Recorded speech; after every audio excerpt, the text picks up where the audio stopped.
Hello everybody, my name is Altidius and welcome back to a new video. Today we are going to be doing the top 10 figures, my top 10 figures of 2025.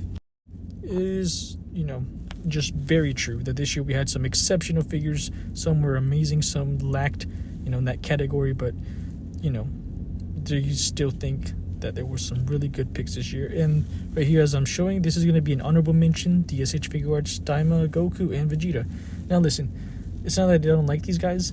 I love them. Their articulation's great, the face sculpts, everything. I just wish they had more accessories, so they quite didn't make my list. But I still did want to add them up here anyway, since they are some really good figures.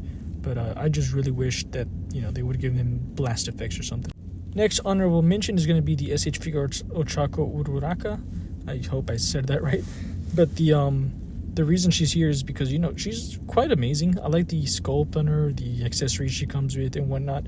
But it's just, I feel like with all the figures that are going to be in my top 10, she kind of just doesn't fit that scope, if you know what I mean. Chaco's just, she's a really cool character. I love her character, her story, the way she interacts with people and whatnot. Just her powers are also really cool, the zero gravity thing. I just really think, though, it is a really good figure, especially for the SH Figuarts My Hero line. But I feel like the other ones outshine her.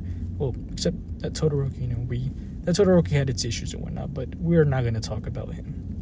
Next honorable mention is the Marvel Legends Wolverine that comes with the Silver Samurai. Now, this Gamerverse line has been pretty good.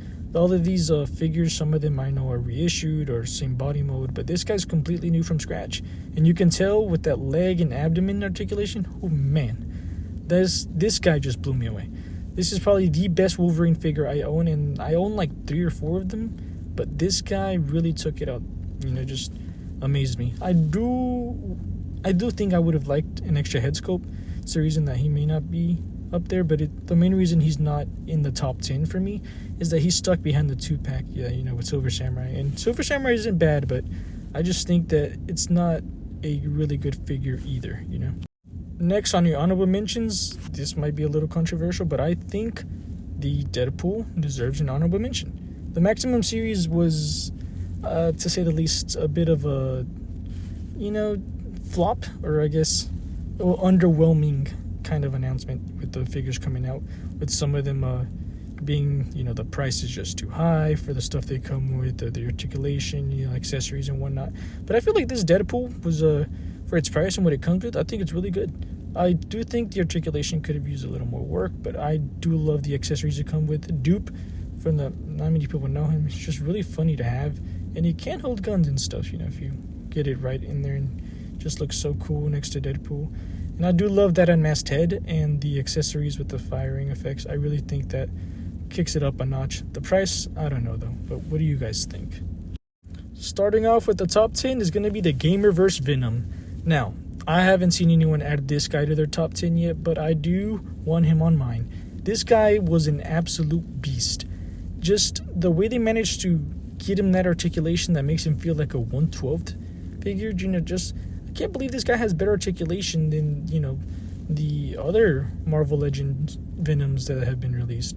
Just this guy and the sculpt, just that face and the tongue sticking out, the clawed hands, just the veins all over his body, the way they made him look, he's just amazing.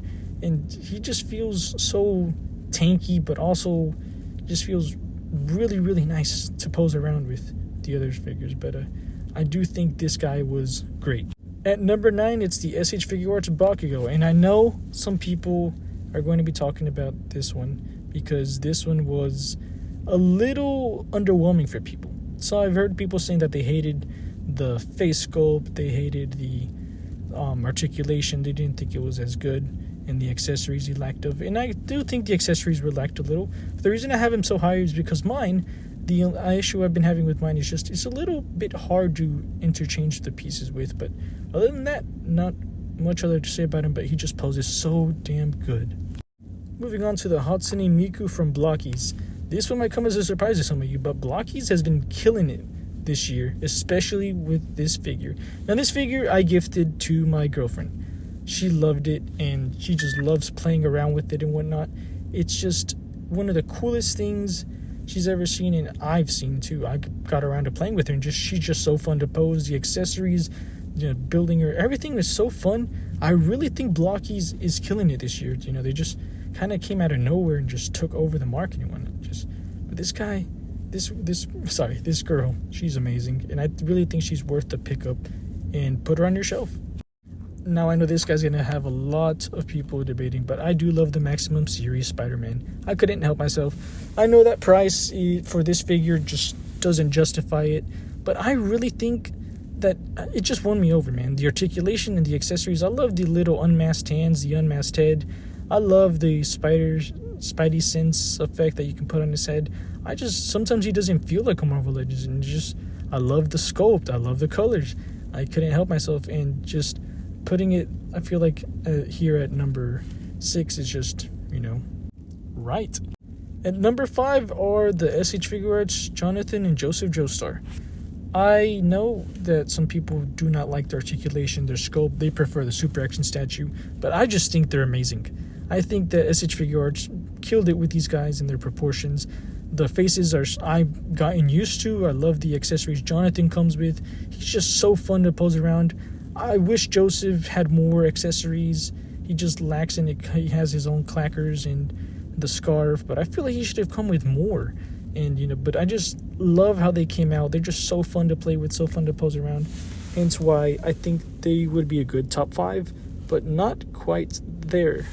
I feel like they still need some work, and hopefully the future characters are able to, get that done. Next up at number 4 are all the Jada toys from the Street Fighters line. Now, I don't own them all, so I'm only going to be showing the ones I do have, but I just know that they all deserve it. Jada toys have been killing it this year. With these figures that can articulate, and their sculpt and their looks, they're all just amazing, and for such a small price too. These guys aren't, that expensive. You can pick them up at any nearby GameStop immediately, and I just think that is awesome. Of course, at number 3, I'm going to put the Revoltech Saitama. I know some people didn't like him. They were a little disappointed with his articulation and some accessories, but I just think he's amazing. One Punch Man is one of my favorite anime series, and I'm so glad that they were able to get some top-tier figures, especially from Revoltech, and they absolutely killed it with their articulation and accessories. I had so much fun with this guy. I had almost no issues with him. I even got to get the pre-order bonus face, which I think was great. This is a figure I do not own yet. He is on his way. I don't know what happened. Some stuff ended up getting mixed up, but I just know this guy would have been amazing. InArt just took it over this year as well, and that's why I think he deserves to be here. Just looking at the accessories and articulation, I just know he deserves to be at this spot right here, and eventually when I do get him, I will review him, and I know that I would have been right. This guy just deserves to be the number 3. At number 2, I'm going to put Revoltech Genos. You already know this guy was amazing. I love the articulation, the accessories. The articulation blew me away with this guy. They did him so good. It was just so fun to mess around with, pose him up. I think this guy was going to be immediately my number 1. I said it as soon as I got him. I was messing around with him. I was like, this guy has to be it. But, of course, there's just another figure that blew me away let's just get right to it. Last but not least, Izuku Midoriya. This guy knocked it out the park. Amazing sculpt, amazing accessories.